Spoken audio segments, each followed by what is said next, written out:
Welcome everyone to Breaking into Tech. I'm excited to have another episode with another Sabio graduate. Caesar is here with us today. Thank you so much for being on the show and for sharing your story. No problem. So let's hear a little bit about who you are, a little bit of your background, so we can know a little bit about your story before we dive into your experience at Sabio. Okay, so my name is Caesar Rios. Right now located in LA. I work remote. A little bit of my background. I went to, I guess, UC Davis. Didn't. It was not software related. It was I actually worked for electrical engineering, working into circuit boards, and made a career change down the path. So currently in a lead software engineer. A little bit of background. Oh, and another thing, I was a mariachi, so I'm a musician. I don't do it as often anymore. I freelance, so yeah, a little bit of background about myself. So there's a little more to you than just software engineering. I love that Definitely. personal detail that you shared. That sounds really cool.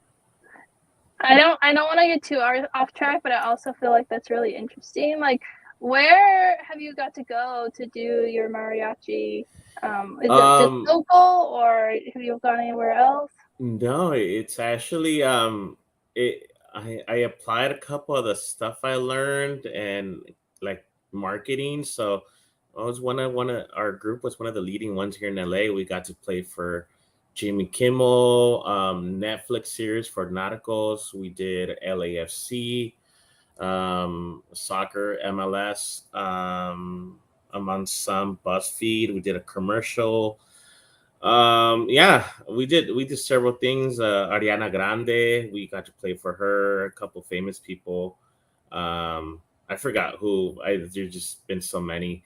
So yeah, it was a great experience. So now I Yeah, just that's really freelance. cool.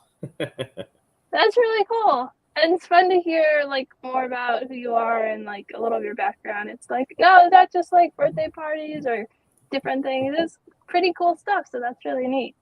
So you said that you went to school for electrical engineering and then you made a career pivot to Sabio. What led you from electrical engineering and going to get your degree to going to Sabio? So I was working at that time in printed circuit boards up in Silicon Valley.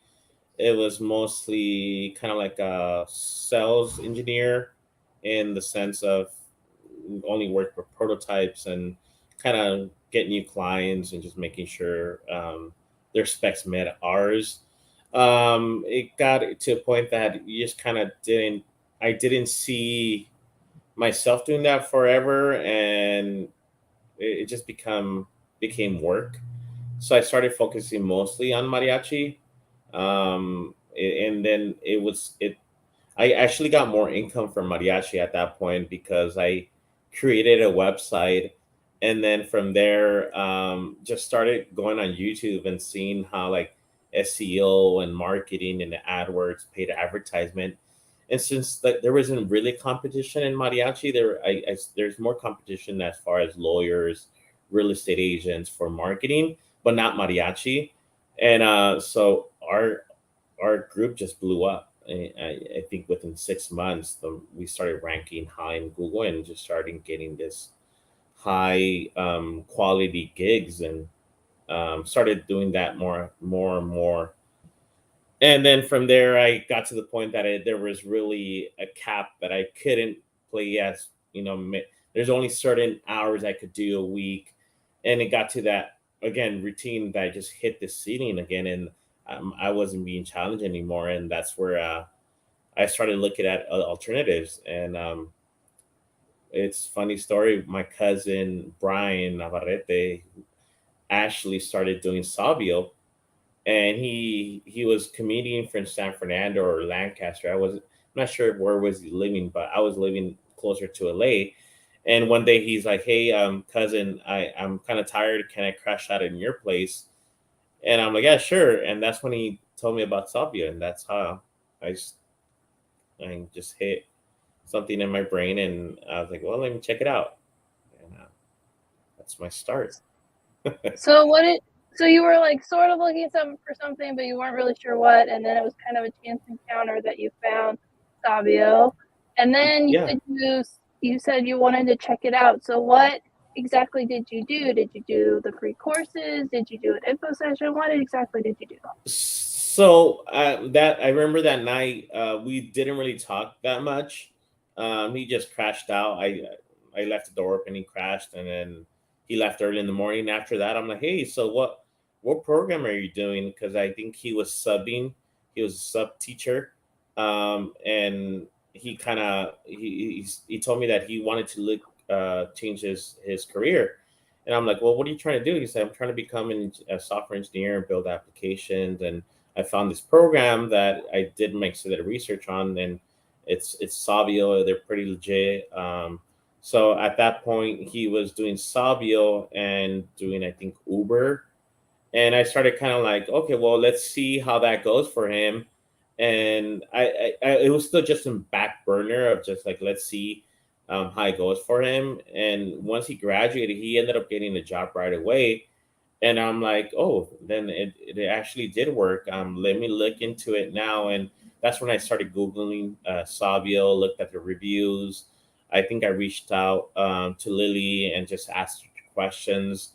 And then for me, it was mostly I knew someone that finished the course and got a job right away.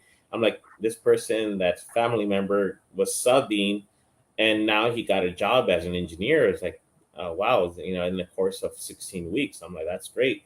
So then I signed up. I think I went to the info session in downtown LA, just asked questions, and then signed up for that JavaScript. I think in the first 2 weeks, that course that I'm not sure if they still have it, but it was a 2 week course, I believe, and took the, I guess, placement test just to make sure that you did your due diligence to actually do an intro course and join the program, and that's how it started. That's how I joined Sabio. Yeah, and Sabio today has free courses that you can do on your own. But if you're looking for help, there is actually Zachary Lynch, who was on the podcast earlier this year. He talked about his journey from being in the Sabio program to being an instructor, and I'll put his contact info. So if you are interested in learning about coding, you can go into the comments and see that you can set up a one-on-one if you're like working through the courses and you have questions. So that's a free resource that Sabio's just started to offer. And I mean, it's pretty cool because sometimes coding can get overwhelming. And I think that's really cool that they're offering that. Yeah. So you got through that 2-week program, you did the evaluation at the end of it to see if you were good to go. And then did you start your course at Sabio? Yes. So at that point, I think because COVID, a lot of things changed, but at that point, it was in person. So our course was the campus was in downtown LA. So I just started right away. I think after my first info session, I took the course, yeah, and right after I finished, I started the course. So it was just quick. Everything was just quick. I just didn't. I guess I just jumped ships. I went cold turkey on everything, quit my job, and just started. I think I needed to do that. A lot of times, if you have like a safety net, for at least for me, I just felt that I was never going to get started. So that's yeah. That's like a huge leap of faith to make that jump. And you mentioned a lot of stuff has changed since the pandemic. Sabio now has a virtual option, and they still have in person.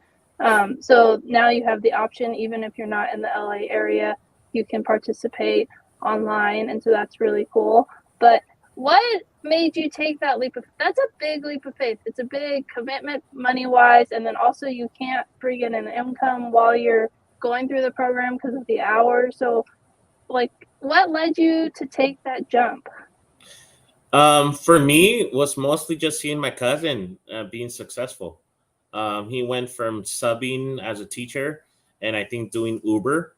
to just make ends meet. It's expensive living in LA. So I Right. think that was mainly just my mindset. If my cousin could do it, I could do it. And it's proven. It's like my family, and he was there to help me out.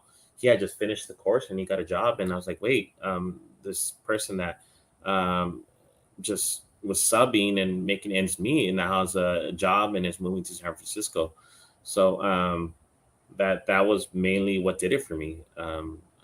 I, I actually didn't even know the percentage of people that actually get jobs. I think I probably did ask that question, and it was high. And I'm like, uh, you know, data doesn't lie, and also from real life experience, from seeing someone close to me get a job, I think that's what just did it for me. And I just had a no doubter it was like it was gonna work. I just had Yeah. that mindset. Yeah. Yeah. If I'm remembering right, the percentage is 80% right now, which is really high for, graduating a boot camp program and getting a job. And I think a lot of their success is not only do they give you the tools you need to be a software developer, but also the tools they give you on the back end, like how to write a resume, how to prepare for a job interview, and then the alumni and everything in the community. So, I mean, I think that's a real testament to how great the Definitely. program is overall. Definitely. Yeah. So I don't want to jump to finding a job because we still need to talk about your time at Savio. But what was it like to dive into the Savio bootcamp program? Was it Um, overwhelming? Was it exciting? Was it a little bit of everything? I think it was overwhelming, and I already had experience building websites. I started that. One of the courses I took when I went to UC Davis was Math Lab, and I joined a fraternity. They're like, "Hey, we need a web developer who could create a website for our fraternity." I'm like, "I'll sign up. I have some experience," and from there, just kind of just doing just basic HTML websites, just front end stuff. Never did it as a career, but so even though I did all that and I had some experience, it was a little bit overwhelming for me. I think the first month I kind of asked that to just do front end because I was overwhelmed with the back end. And I think Hector at that point, which is our the person in downtown, the instructor, told me just stick with it. It's always once it clicks, it's going to click, but in the beginning it's hard. And I'm glad I did because it just became easy after that. I don't know, it just stuck. Something happened and it clicked, and I was like, oh, now everything makes sense. So I'm glad the instructor there, Hector at that point, just helped me push through. I think that was the main just the only blocker I had throughout the course. I think overall the team, everyone was in the same boat, so it just kind of gave you a little bit of a push. I'm like, everyone's in the same boat and they're doing it. I could do it too. And then the instructor meeting with the instructors, even daily. I think our instructor was in Santa Ana, so I think Brijesh was the instructor at that point. Yeah, I have nothing great things to say about Savio, and their instructors. Great overall Yeah, experience. I really like how you talked about how challenging it was at first and how like easy it would have been to quit and give up, but then you had the support from not only your classmates but also the instructors who pushed you and told you like what you're feeling is normal, don't give up and to keep going. And then you did, and you were able to like all of a sudden everything fell into place like they said, and then you were able to get through the program. Yeah, definitely. Yeah, So go ahead. it was it happens. I think not only that, but even going cold turkey, you had a full time job and now you don't. I remember every morning just on my way to Salvia, I would stop by and buy $4 burritos, and those burritos big enough that it was breakfast and lunch for me. And then the people, my other cohort people, were also kind of like, hey, but get me a burrito too, and I would buy burritos for everyone. And it just became like everyone's on the same boat. I think that's the main thing. It's like everyone's pushing through for a better future. Yeah. Yeah, making sacrifices so that they can get that next step. And it's only 17 weeks and then it changes your life. So um, Exactly. it's like it's only 17 weeks. 17 weeks is a long time, but it's also a short time. So it's like it's it's worth the effort to get through that. So each class gets to work directly with a company to build a project and help create something for them. So what was your guys' cohort's project, and what were you guys working on? Do you remember? I know it was a few years ago. Yeah, it's we worked for the city of LA, LA Pathways. It was a subdivision of, I guess, a small business. So it was pretty much create an application for building a app, a software for small businesses to find resources. And it was a great project. We got to demo it in City Hall in LA, in downtown LA. So it was a great experience.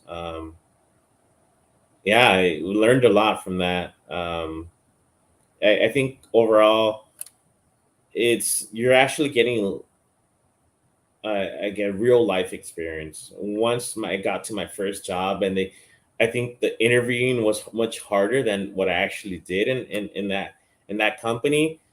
And so for me, I'm not really great at even presenting or talking about myself, let alone taking assessments for coding. I get nervous. Even though I've been in bigger stages, it's just something that I've never been able to overcome. So I think once I overcame all that and got to actually my first real job and go to the desk the first day, I'm like, wait, this is really easy. Like, what's going on? I think the interviewing process was much harder, and everything that you're doing, I'm like, I did in Savio, and that's actually Savio's method is much better. And I got to implement some of those ideas into that company. Yes. So real Yeah, that's life really cool. experience. Yeah, I think that's one of the great parts about the cohort. From all the students that I've interviewed, they've talked about how that like daily stand up and the program and the system has really helped them be prepared so that when they go into their job, they're ready for it. And sometimes it's even like more intense on the Sabio side, and they get into their job and it's like not quite as intense, but they have like all those tools that they learned at Sabio. And it's not just coding, it's learning how to be a good software engineer, how to work as a team, all the different aspects of what you need. Yeah. Yeah. So let's talk a little bit about like graduating and finding a job, because I also want to touch on like the pandemic and how that affected your life, or if it didn't really at all. So what was it like to find a job when you were getting close to the end of graduation? Um, for me, it was just hard, the interviewing process, assessments. But once I overcame that, and I remember I applied to hundreds and hundreds of places, and I think the hardest part is getting your first job. And after that, the experience, and you it's kind of, you get recruiters now reaching out to you.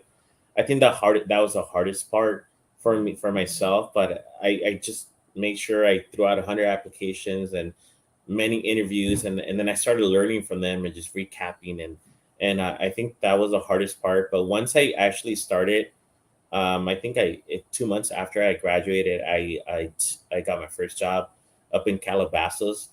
And so I think I started February, end of February or April, and that's when COVID happened. I think I was a month and a half in, and then COVID happened. And unfortunately for me, my first job was for a company called Ama Waterways. So they focus on cruises.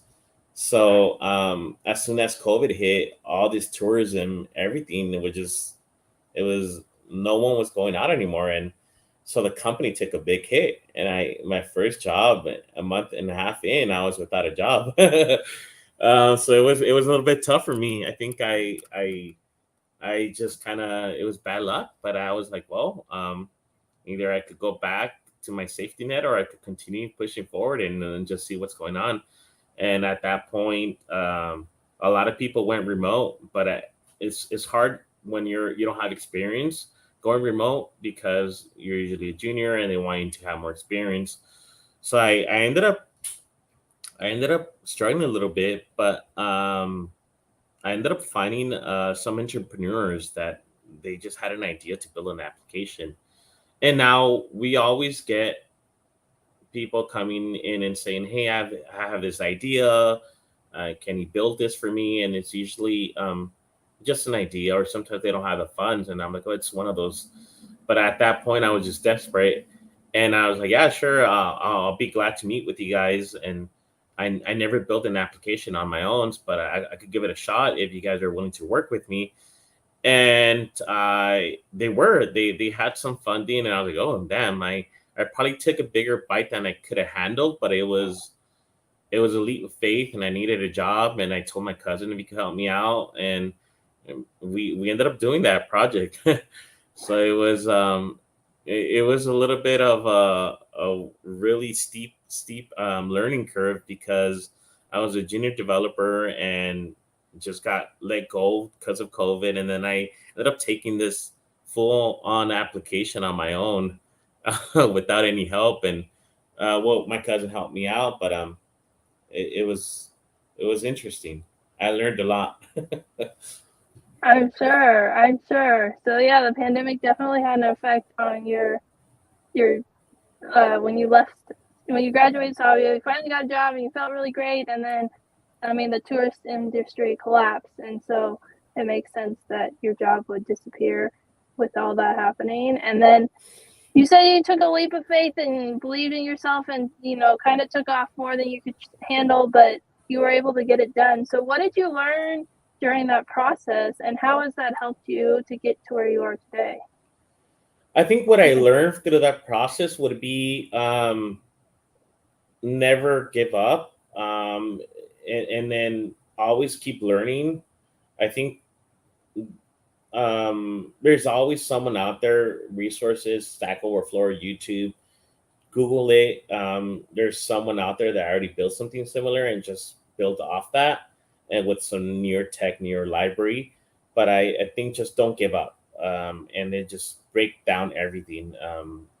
Don't look at it as an overall picture as this whole application. I'm like, go by features of like I gotta Right. first, solve this feature. And I think that was the greatest accomplishment of just learning how to create small blocks, research, read documentation, and just say that yes, I don't know how to do it, but I'll figure it out. And I think that's has gotten me where I'm at right now. It's like I don't know how to do that, but I'll figure it out. I think I know what to do, but let me do some research and I'll figure it out. If I have any questions, I'll let you know. And that has pushed me, and through every title upgrade I've had along the way. Definitely something that I think we shouldn't be scared of. New technology, new libraries, new technology moves so fast, so you have to learn, and everyone's learning. So no Yeah. one's an expert. I like how you talked about breaking it into like bite-sized pieces and focusing on one aspect at a time. I think sometimes people have like really big goals or dreams, and they are so paralyzed by how big it is that they don't even know where to start. And so it's like you have to take one step forward. And so I think that really helped you, because developing an app, that's really big. And if you can't break it down and you don't even know where to start, then you could get paralyzed in the bigness and the scope of the project, and you were able to break it down and figure it out. So I think that's really awesome. And so from that experience, were you able to get a job working for another company? Yes, after that, I went to work with a startup. They were not really a startup company. They've been in business for 4 or 5 years, and it was up in Chicago. It was in kind of like refurbished phones, mostly iPhones. So I started working for them. Was their main person. They in front end they had a back end engineer, front end, and then just product manager. So there was only 3 people on the team, and it just started working from there. Usually startup companies, it's a lot of let's produce a lot of features, Where in a bigger company, it's more like there's a QA and there's a lot more restrictions. So a lot of times in startups, it's kind of like production, production, production, and do things quick, and then because they want to see results. But yeah, that was my next experience working for a startup, and once again, I really didn't have any senior engineer. I was the person for the front end work. And no one to ask questions, no one to yeah, just to help. So I was on my own again. Yeah. uh, It sounds like you've moved into a lot of different jobs and gained a lot of experience from, I mean, just a few years.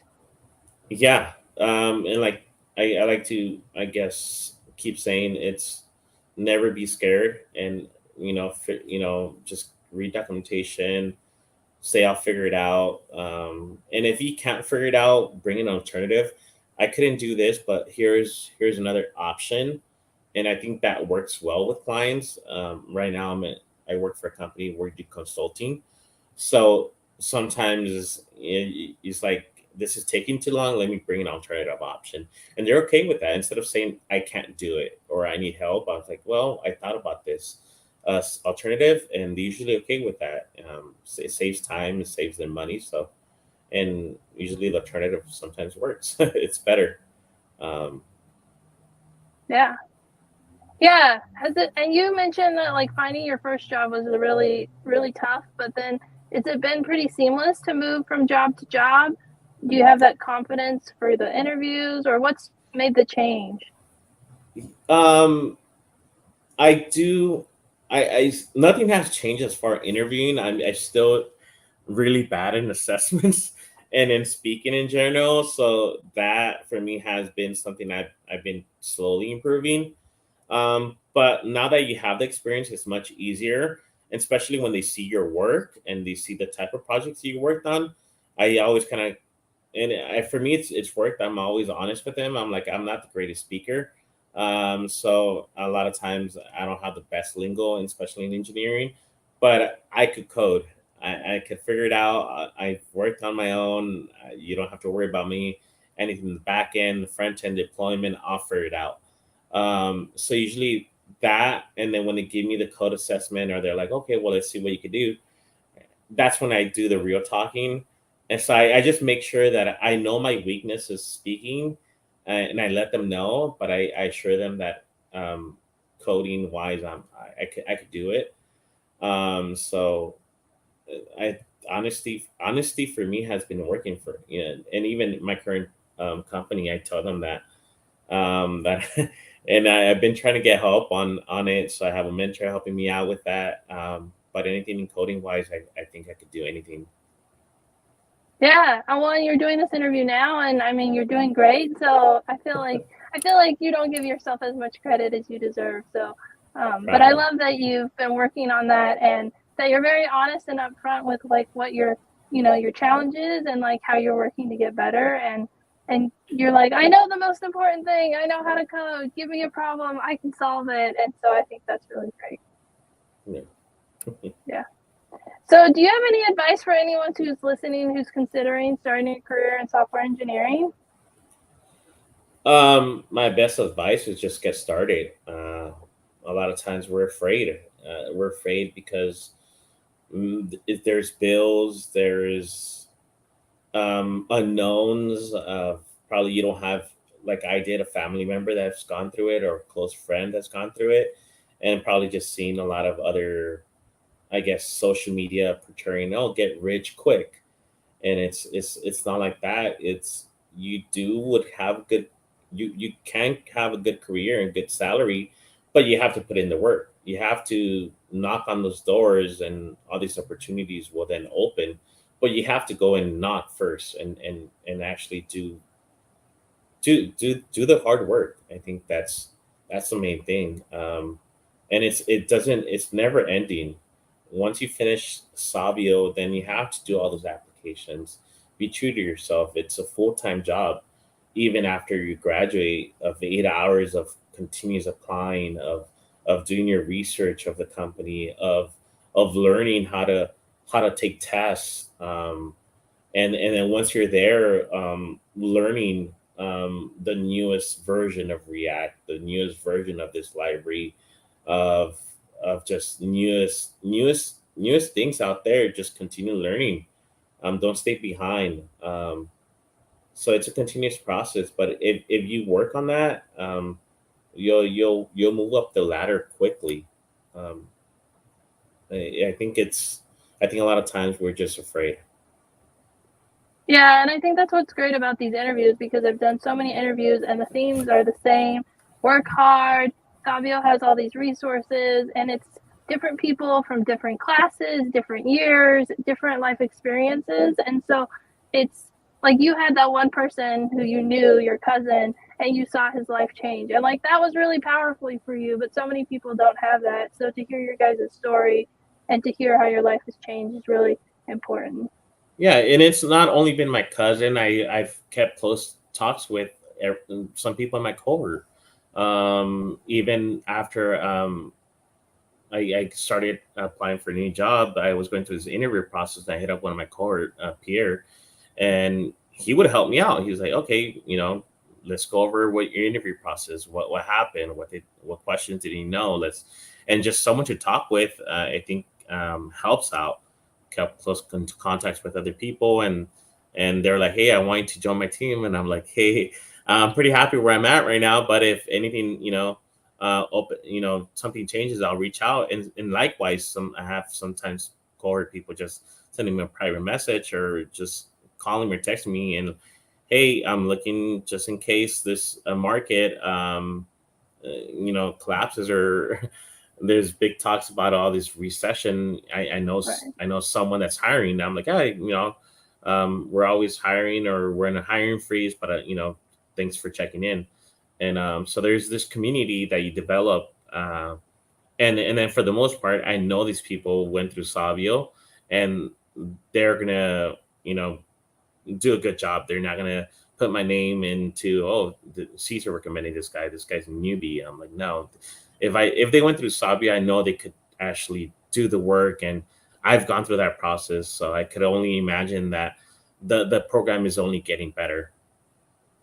Yeah, so that network in the community that Sabio creates, it continues on after you graduate, and then it also, like, you guys are software developers working in the career field, and when you hear about a Sabio graduate, you're like, oh, I know what you've learned, I know what the program is, I know how hard of a worker you are, so it has those benefits too. So that's really cool to hear. Well, we're out of time, but thank you so much for taking time out of your day to talk to us and to share your story with Sabio. I really appreciate it.